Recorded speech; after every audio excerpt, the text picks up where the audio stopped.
यदि आप लॉ पढ़ना चाहते हैं तो कहीं और क्यों जाना। हमारे ऐप को डाउनलोड करें और लॉ पढ़ें। नमस्ते सदा वत्सले मातृभूमि।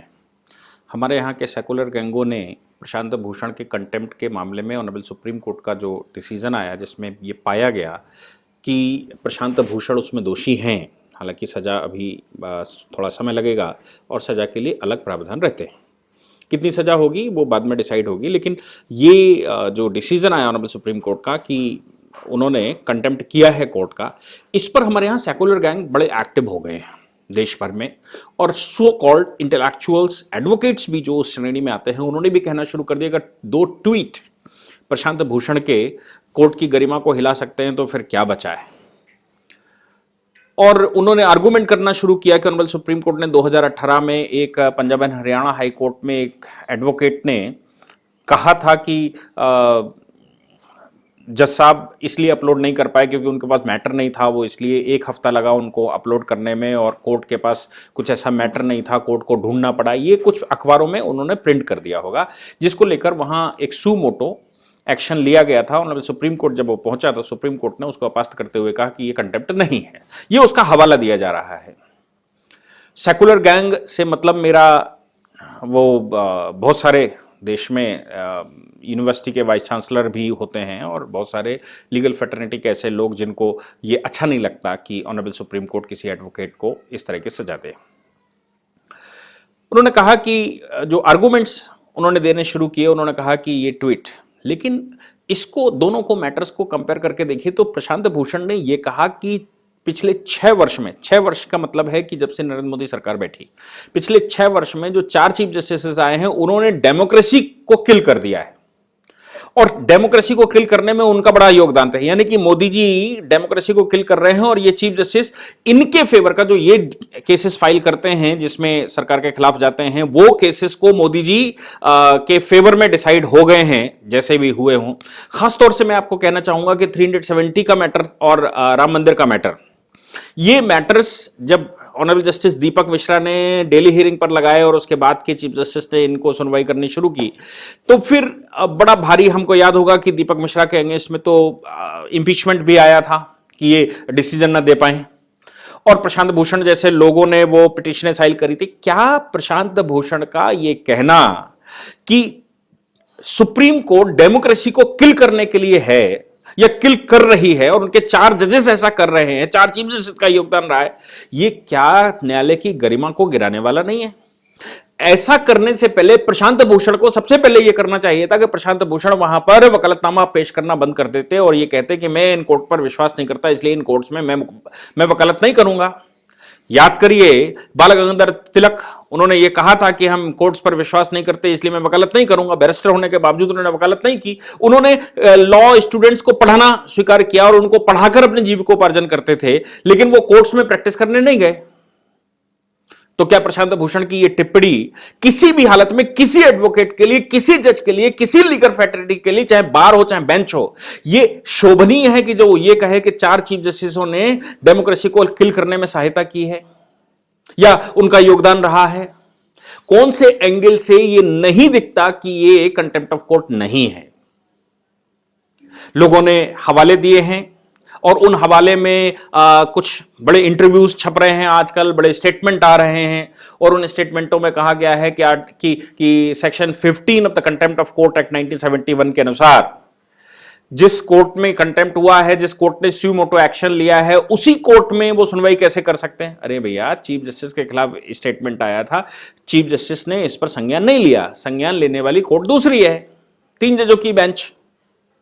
इसलिए यह कहना तो ठीक नहीं है क्योंकि चीफ जस्टिस के खिलाफ आप बयान दे रहे हैं और वो जो आउटगोइंग, जो चले गए चीफ जस्टिस हैं, वो कहां सुनवाई कर रहे हैं जो ये कहा जाए कि वही उसको सू मोटो एक्शन कैसे ले रहे हैं। दूसरी बात कही गई कि किसी मिस्टर महेश्वरी ने वो एप्लीकेशन रजिस्ट्री में दी थी और उस एप्लीकेशन को ध्यान में रखते हुए सू मोटो एक्शन लिया।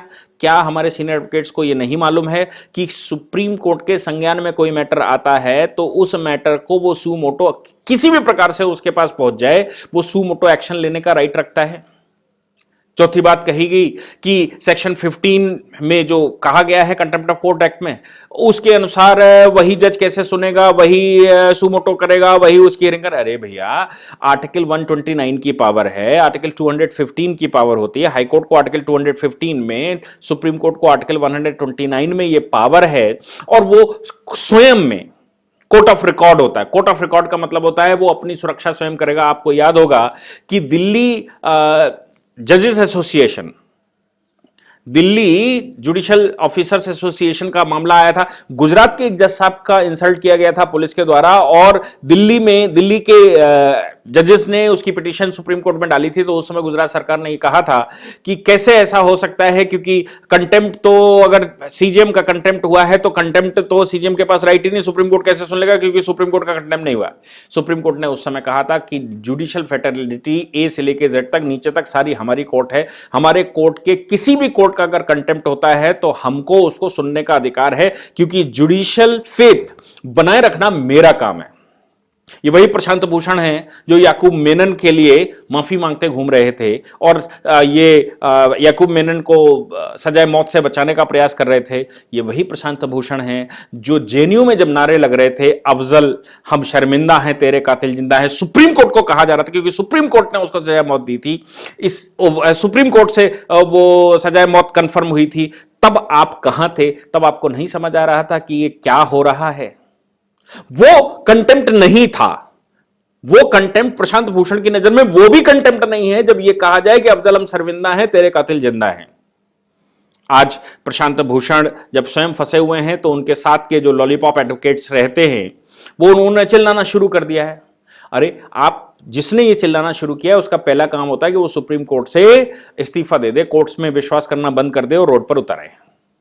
आप उसी कोर्ट में प्रैक्टिस करते हैं, उसी कोर्ट से आप जस्टिस मांगते हैं, उसी कोर्ट के खिलाफ उस जब आपके फेवर में जजमेंट आ जाता है तो आप कहते हैं सुप्रीम कोर्ट ने अच्छा किया, जब आपके ही अगेंस्ट में आ जाता है तो आप क्रिटिसाइज करना शुरू कर देते हैं पब्लिक फोरम पर।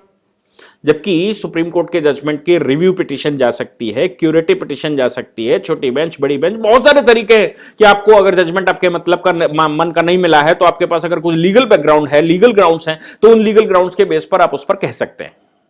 लेकिन आप वैसा नहीं करते, आप रोड पर आकर कहना शुरू कर देते हैं। इसलिए भारत में जो भी लीगल फ्रेटर्निटी आज प्रशांत भूषण के साथ में खड़ी हुई है, यह मानकर चलना चाहिए कि वो हमारे देश के खिलाफ खड़ी हुई है, क्योंकि अभी बाकी है कि नेशनल इंसल्ट के लिए क्या कोई कंटेम्प्ट होगा? क्या नेशनल डिग्निटरी, प्राइम मिनिस्टर सहित जो डिग्निटरीज हैं, उनकी इंसल्ट के लिए कोई कंटेम्प्ट होता है? रोड पर खड़े होकर आप गालियां देते हैं।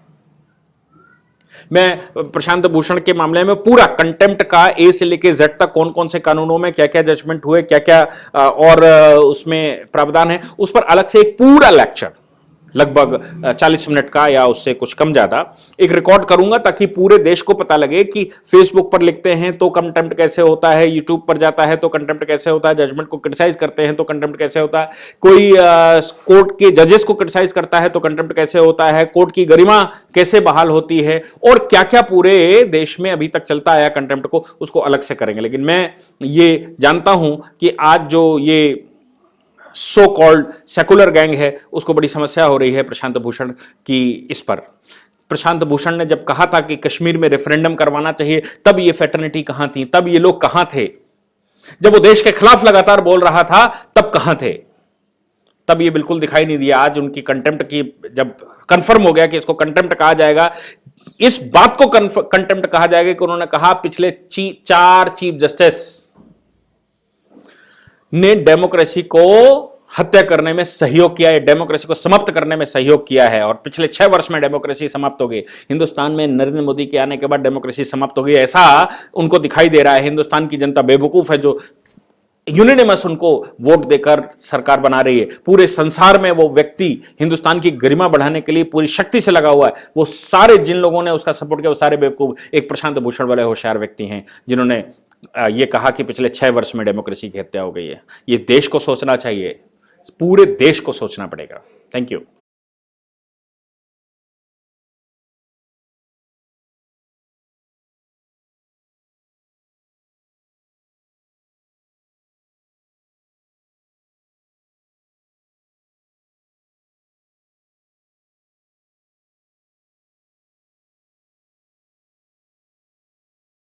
पूरी ऑर्गेनाइजेशन को चलाने के लिए आप नीचे डिस्क्रिप्शन से हमारे ऐप को डाउनलोड कर सकते हैं, जिससे कि लॉ स्टूडेंट्स को, लॉयर्स को और आम आदमी जो लॉ जानना चाहता है वो पेड क्लासेस का लाभ ले सकता है।